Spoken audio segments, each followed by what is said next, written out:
يعطيكم العافية شباب وصبايا، أهلا وسهلا فيكم بفيديو جديد لدراسة الرياضيات البكالوريا. هلا بفيديو اليوم رح نحكي عن إزالة عدم التعيين. بفيديوهات سابقة تعلمنا إنه في عندي حالات عدم التعيين ولازم نزيلها. هلا بالنسبة لإزالة عدم التعيين رح تكون على شكل فيديوهين اليوم، هو الفيديو الأول والفيديو الثاني إن شاء الله بموعده. طيب تعالوا نشوف. هلا نحن مر معنا سابقا انه في عندي حالات عدم تعيين، حالات عدم التعيين هن صفر على صفر، لا نهاية على لا نهاية، لا نهاية ناقص لا نهاية، وصفر بلا نهاية. هلا نحن تعلمنا انه عندي الحالات الاربعه لما بيطلعوا معي فهون بيكون في عندي عدم تعيين لازم اعمل لها ازاله. هلا حقيقه بالرياضيات كلها في عندي 7 حالات عدم تعيين. نحن حيمر معنا بالبكالوريا حاليا 4 حالات، وبنهايه السنه رح تمر لسه حاله. طيب لما بتطلع معي وحده من هدول الحالات فلازم نعمل لها ازاله. طيب كيف بنعمل لها ازاله؟ عن طريق تغيير شكل هالتابع هذا. تعالوا نشوف كيف بنغير شكله. اول طريقه هي التحليل والاختزال. طبعا ما في طريقه بتغنيني عن طريقه ثانيه، يعني في توابع لازم اشتغل مع تحليل واختزال، في توابع لازم اشتغل مع ضرب المرافق، في توابع لازم اشتغل مع مثلا اخراج عامل مشترك، وهكذا. كل نوع من التوابع في له نوع من الشغل. طيب انا كيف بدي اعرف انه هذا التابع شو بدي اشتغل معه؟ هلا بالبدايه راح تكون شوي الشغله صعبه، ولكن هي رياضيات مثل ما حكينا بفيديوهات انه الرياضيات هي شيء تدريبي. فنحن لما بنتدرب كثير على هي الفكره نحن بنصير نعرف انه هذا التابع لازم اشتغل معه هي الطريقه، او مثلا هذا التابع والله بتزبط معه الطريقه الفلانيه والطريقه الفلانيه، ولكن الاسرع هي كذا، وهكذا. كتر التدريب هو اللي راح يوصلنا لهي المرحله. هي بالبدايه راح تحسوها صعبه بالنسبه لازاله عدم التعيين، بعدين راح نتاقلم معه ونحسها كثير صارت فراطه. طيب رح نتعلم هي التحليل والاختزال من خلال امثله. مثلا عندي هذا التابع اف اكس تساوي اكس مربع ناقص 1 على اكس زائد 1، بدي نهايته لما اكس بتسعى للناقص 1. اول شيء اذا عوضت مكان كل اكس ناقص 1 فبطلع معي صفر على صفر. صفر على صفر هي حاله عدم تعيين، وانا لاني قليل مروه بكتبها حق عين تاء. طيب حلو هالحكي، حالة عدم تعيين. هون بدنا نلجأ لنغير بشكل التابع. بالنسبة لطريقة التحليل الاختزال فنحن لازم ننتبه لشغلة، انه نحن لازم نحلل البسط ونحلل المقام ان امكن. طبعا اذا فيني حلل بحلل، ما فيني حلل معناها ما فيني مثلا حلل المقام بحلل البسط بس، وهكذا. يعني مثلا عندي هون، هلا عندي هون هذا التابع بنتبه انه البسط هو عبارة عن مطابقة، فيني اكتبها هي اكس زائد 1 باكس ناقص 1. هلا اذا اختزلت الاكس زائد 1 هي مع الاكس زائد 1 هي بضل عندي هون اف اكس هي بتساوي اكس ناقص 1. هلا اذا عوضت مكان كل اكس ناقص 1 بيطلع معي الجواب ناقص 1 ناقص 1 ناقص 2، فهيك بنكون انتهينا من ازاله عدم التعيين. هلا مثلا عندي هذا التابع اف اكس تساوي اكس مربع زائد 3 اكس زائد 2 على اكس مربع ناقص اكس ناقص 1، بدي نهايته عند الناقص 1. هلا اذا عوضت مكان كل اكس ناقص 1 بالبسط بيطلع صفر وبالمقام بيطلع صفر، فهي حاله عدم تعيين. فبروح شو بساوي؟ باخذ هالتابع، بنتبه انه البسط فيني حلله تحليل مباشر والمقام فيني حلله تحليل مباشر، فبروح بحللهم تحليل مباشر. بدور على عددين مجموعهم 3 وضربهم 2، فبيطلع معي البسط هو اكس زائد 1 باكس زائد 2، والمقام نفس الشيء بدور على عددين مجموعهم ناقص 1 وضربهم ناقص 2، فبيطلع معي هون المقام هو اكس ناقص 2 باكس زائد 1. هلا بختزل اكس زائد 1 مع اكس زائد 1 بضل اف اكس بهالشكل. هلا بنعوض مكان كل اكس ناقص 1 فبيطلع معي الجواب نهاية اف اكس عند ناقص 1 بتطلع ناقص 1 على 3. هلا عندي مثلا هذا المثال، اذا عوضت نهايته مطلوب نهاية هذا التابع عند الواحد، اذا عوضت مكان كل اكس 1 حيطلع معي 1 ناقص 1 صفر على 1 ناقص 1 صفر، فصفر على صفر حالة عدم تعيين. رح روح وحلل البسط كمطابقة تكعيبية، فبتصير هي اكس ناقص 1 باكس مربع زائد اكس زائد 1، والمقام بنتبه انه اكس اس 4 هي نفسها اكس اس 2 للتربيع ناقص 1 للتربيع. فهي شو صارت عندي؟ صارت بهالشكل. هي صار فيني اعملها اكس مربع ناقص 1 باكس مربع زائد 1 مطابقة. هلا برجع بفكه مطابقة ثانية، فشو بتصير عندي؟ فرح تصير عندي بهالشكل هاد. هون اكس ناقص 1 باكس زائد 1 والبسط ما قربت عليه شيء، وهي اللي هون اكس مربع زائد 1 ما صار عليه شيء. هلا بتروح اكس ناقص 1 مع اكس ناقص 1 فبصير التابع بهالشكل هاد. طيب هلا بعد ما بنعوض بين مكان كل اكس 1 فبتصير عندي 1 زائد 1 زائد 1 3 على 1 زائد 1 2 و1 زائد 1 2 2 ب 2 4، فبيطلع معي نهاية اف اكس هي 3 على 4 لما اكس تسعى للواحد. هي بالنسبة للتحليل والاختزال. هلا رح نحكي بطريقة ثانية اللي هي اخراج عامل مشترك. كيف بنطلع عامل مشترك؟ هلا رح نشوف. هلا مثلا عندي هذا التابع مطلوب مني اوجد نهاية هالتابع هذا عند الزائد لا نهاية. هلا اذا عوضت مكان كل اكس زائد لا نهاية بيطلع معي زائد لا نهاية زائد لا نهاية بضل زائد لا نهاية على زائد لا نهاية بيطلع معي زائد لا نهاية أو لا نهاية على لا نهاية. هي حالة عدم تعيين. هلا في طلاب ممكن تقول لي استاذ طيب ليش ما اخذت مسيطر على مسيطر؟ هلا هو حقيقة المسيطر على المسيطر باخذه لما بيكون عندي البسط كثير حدود والمقام كثير حدود. هلا هون البسط فيه جذر فهو ما له كثير حدود. تمام؟ تعالوا نشوف هلا شو بساوي. رح طالع من البسط الاكس عامل مشترك صارت برا، هون بضل واحد زائد هي بتصير جذر الاكس على اكس. طيب ومن المقام نفس الشيء رح طالع الاكس عامل مشترك، هون بضل واحد وهون بتصير واحد على اكس. هلا بختزل الاكس مع الاكس صارت بهالشكل هذا. هلا اذا اجيت لانهيها، هلا بس لنبهكم على شغله قبل انه هي شايفينها جذر الاكس على اكس هي نفسها واحد على جذر الاكس. طيب كيف عرفت؟ تعالوا نشوف كيف. اذا عندي جذر الاكس، هي جذر الاكس على اكس. طيب الاكس يلي بالمقام هي مو هي نفسها جذر الاكس بجذر الاكس؟ يعني صار عندي جذر الاكس على جذر الاكس بجذر الاكس. طبعا بتروح وحده من البسط مع وحده من المقام، بضل عندي هون واحد على جذر الاكس. فهي شايفينها هي نفسها بتضل واحد على جذر الاكس. طيب تعالوا نشوف كيف. مثلا يعني هي حكينا بس انه هي نفسها واحد على جذر الاكس، هيك ارتب. طيب تعالوا نشوف. هلا معناها اذا بدي اوجد نهاية هذا التابع، فاذا اجيت لاوجد نهاية هذا التابع فبتصير عندي هون واحد زائد هون عدد على لا نهاية صفر وهون عدد على لا نهاية صفر، فبتصير واحد زائد صفر على واحد زائد صفر فبيطلع معنا واحد. فهي نهاية هذا التابع. طيب إذا كان عندي مثلا هذا التابع هون بدي أوجد نهايته عند الزائد لا نهاية، إذا عوضت مكان كل إكس لا نهاية فبيطلع لا نهاية ناقص لا نهاية. طيب استاذ انت حكيت لنا هون بنهايه تابع مركب بس باخذ بس المسيطر. ايه خذ المسيطر وتحت الجذر بتضل زائد لا نهايه، وفي عندك هون هي برات الجذر انتبهوا، فبتصير هون زائد لا نهايه ناقص لا نهايه. هلا لو هي جوات الجذر فخلص ما كان عدم تعيين، اخذت المسيطر وريحت راسي. طيب تعالوا نشوف شو بساوي. من جوات الجذر رح طلع اكس مربع لهون، تمام؟ هي بتضل 2 وهي بتصير 1 على اكس مربع.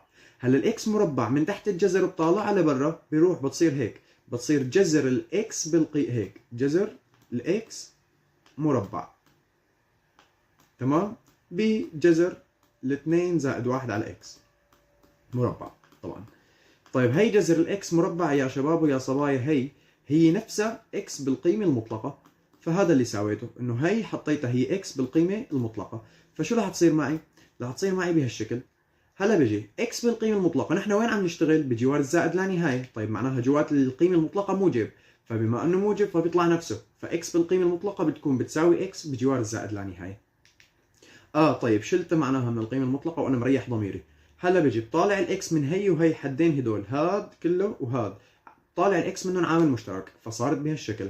هلا بعوض مكان كل اكس عند زائد لا نهاية، بدي انهيها عند الزائد لا نهاية، فبتصير برا هون في زائد لا نهاية وهون 2 زائد عدد على لا نهاية صفر وناقص 1، فبتصير زائد لا نهاية بجذر 2 ناقص 1. هلا جذر 2 عدد اكبر من الواحد، اذا نقصت منه واحد بضل موجب، ضربته بزائد لا نهاية بضل زائد لا نهاية. هي نهاية التابع. طيب مثلا عندي هذا التابع بدي اوجد نهايته عند الناقص لا نهاية، اذا عوضت تطلع معي لا نهاية على لا نهاية. هون ما فيني مسيطر على مسيطر لانه في جذر. طيب فهون شو بساوي؟ رح طالع الاكس من البسط عامل مشترك بضل 1 زائد 1 على اكس، ومن المقام بطالع اكس من جوات الجذر اكس مربع لبرا الجذر بتضل اكس بالقيمه المطلقه، بضل بهالشكل هذا. هلا نحن عم نشتغل بجوار الناقص لا نهايه، فالاكس بالقيمه المطلقه يعني الاكس هي سالبه، لطلع لبرات القيمه المطلقه بضربها بناقص مشان تصير موجبه، فصارت هيك بهالشكل هذا. اكس هي بالقيمه المطلقه هي نفسها ناقص اكس لانه بجوار الناقص لا نهايه. طيب حلو، فشو صار عندي؟ طبعا هي ما غير شيء، بتصير الاكس بالقيمه المطلقه مثل ما حكينا بتصير ناقص اكس. هلا بتروح الاكس مع الاكس بضل عندي بهالشكل. هلا بعوض مكان كل اكس لا نهايه، بتصير هون عدد على لا نهايه صفر وهون عدد على لا نهايه صفر، بضل عندي 1 على ناقص 1، فبيطلع ناقص 1. هي نهايه التابع. هي بالنسبه لاخراج عامل مشترك. هلا رح نحكي بطريقه ثالثه يلي هي الضرب بالمرافق والقسمه عليه. مثلا عندي هذا التابع بدي اوجد نهايته عند الزائد لا نهايه، إذا عوضت بتصير عندي لا نهاية ناقص لا نهاية، هي حالة عدم تعيين. هلا شو بساوي؟ مو عندي هذا هو التابع اف اكس، اجيت اخذته نفسه شايفينه، بس بدال اشارة هالناقص هي شايفينه حطيت زائد، تمام؟ وضربت فيها وقسمت عليها، يعني هذا التابع ضل مثل ما هو وضربت بمقداره وقسمت عليه، ما بيأثر شيء، تمام؟ إذا ضربت بعدد وقسمت عليه، يعني على مبدأ اذا رحت على السوبر ماركت بدك تشتري مثلا اي شيء بسكوته، قلت له قديش هي؟ قال لك مثلا 10000. اجيت انت رجعت على البيت سالوك اهلك قديش اشتريت البسكوته؟ قلت لهم مثلا 20000 تقسيم 2، يعني رجعت 10000 نفسها. طيب انت ليش هيك؟ هي فزلكه. طبعا هون ما بتلحق تحكي، بتكون نبع الحنان. المهم فهون ضربت بمقدار وقسمت على مقدار، ما بيأثر شيء. طيب انا ليش عملت هيك؟ عملت هيك مشان هي تصير عندي مطابقه، ليكن عددين مجموعهما بفرقهما، فبتصير مربع الاول ناقص مربع الثاني. وكذا استفدت ايه؟ استفدت انه هون التربيع والجذر بيروحوا، وهون التربيع والجذر بيروحوا، بتضل بهالشكل، واكس مع ناقص اكس بتروح، بضل بهالشكل. فصار هذا هو التابع اف اكس. يعني مو نفسه، لكن بلا نفسه بس شكل ثاني له. تمام. هلا بدي انهي. صار عندي نهاية اف اكس 1 على زائد لا نهاية زائد لا نهاية زائد لا نهاية، عدد على لا نهاية بيطلع معنا صفر، فهي هي نهاية اف اكس. هلا عندي مثال ثاني كمان على الضرب بالمرافق. اذا عوضت هون بدي انهي اف اكس لما اكس تسعى للواحد، فبيجي 1 للتربيع زائد 3 بتصير 4، جذر الأربعة 2 ناقص 2 صفر، على 1 ناقص 1 صفر، صفر على صفر، هي حالة عدم تعيين. باخذ هذا نفسه بضرب فيه بس بغير الإشارة وبقسم عليه، فبتصير بهالشكل. ضربت بهذا اللون بهذا القوس وقسمت عليه، فالبسط شو صار؟ هو مربع الأول ناقص مربع الثاني، والمقام ما تأثر بشيء.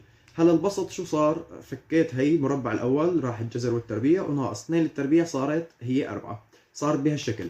يعني هلا صار اف اكس هو هيك. هلا إذا أجيت عوضه هون، انتبهوا عدم التعيين غالبا ما بتروح لحتى تختزلوا شيء. تمام. هلا هون أنا لسه ما اختزلت، بس فكيت مطابقات فهون إذا عوضت 1 لساتها صفر على صفر، يعني لساتها عدم تعيين. فهون شو بساوي؟ هون بعد ما ضربت بالمرافق راح استخدم شيء ثاني اللي هو تحليل. لحلل هذا باستخدام التحليل المباشر، عددين مجموعهم 3 وضربهم ناقص 4، هن زائد 4 وناقص 1. هلا بختزل x ناقص 1 مع x ناقص 1، بضل التابع بهالشكل. بعد ما اختزلت فيمكن تكون راحت عدم التعيين. هلا بعوض مكان كل x 1، فبيطلع معي جواب 1 زائد 4 5، وبالمقام 1 زائد 3 4، جذرة 2 زائد 2 4، فنهاية اف اكس صارت 5 على 4. هي بتكون نزالت عدم التعيين. فانتبهتوا شغلة، أنا ممكن أضرب بالمرافق وبعدين حلل، أو أضرب بالمرافق بعدين طلع عامل مشترك، وهكذا. عندي مثلا هذا المثال، عندي اف اكس تساوي بهالشكل جذر اكس مربع زائد 3 اكس زائد 2 ناقص اكس، بدي نهاية عندي زائد لا نهاية. هلا إذا عوضت هذا بيطلع زائد لا نهاية، وهون ناقص لا نهاية، فصارت لا نهاية ناقص لا نهاية، هي حالة عدم تعيين.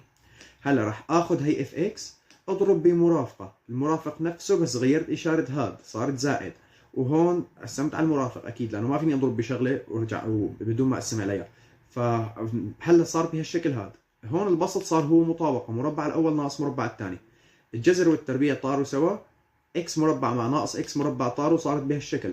هلا عوضوا لساتها لا نهاية على اللا نهاية. انتبهوا، ما عدا لا نهاية ناقص لا نهاية، صارت لا نهاية على لا نهاية. يعني تحولت عدم التعيين من شكل لشكل، ما نزالت، تحولت من شكل لشكل. هلا برجع هذا التابع نفسه راح طلع من البسط اكس عامل مشترك، ومن المقام من تحت الجذر اكس مربع عامل مشترك، لبرا بتصير اكس بالقيمة المطلقة، وبما انه عم بيشتغل بجوار الزائد لا نهاية، القيمة المطلقة لاكس بتضل اكس. هلا برجع من هدول الحدين، هاد الحد كله وهذا الحد، بطلع اكس عامل مشترك منهم. فشو بتصير عندي؟ بتصير بهالشكل. وين ليك بتصير بهالشكل. هلا بتروح الاكس مع الاكس، بضل عندي التابع اف اكس بهالشكل. هلا بعوض مكان كل اكس زائد لا نهاية، بتصير عدد هون عدد على لا نهاية صفر، وهون عدد على لا نهاية صفر، وهون عدد على لا نهاية صفر. فالبسط بضل 3، والمقام بضل جذر الواحد 1 زائد 1، فبتصير 2. فهي نهاية اف اكس. هلا هيك حكينا عن الضرب بالمرافق والقسمة عليه. طبعا لسه في تتمة للضرب بالمرافق ان شاء الله راح تكون بالفيديو القادم من هذا الدرس من ازالة عدم التعيين.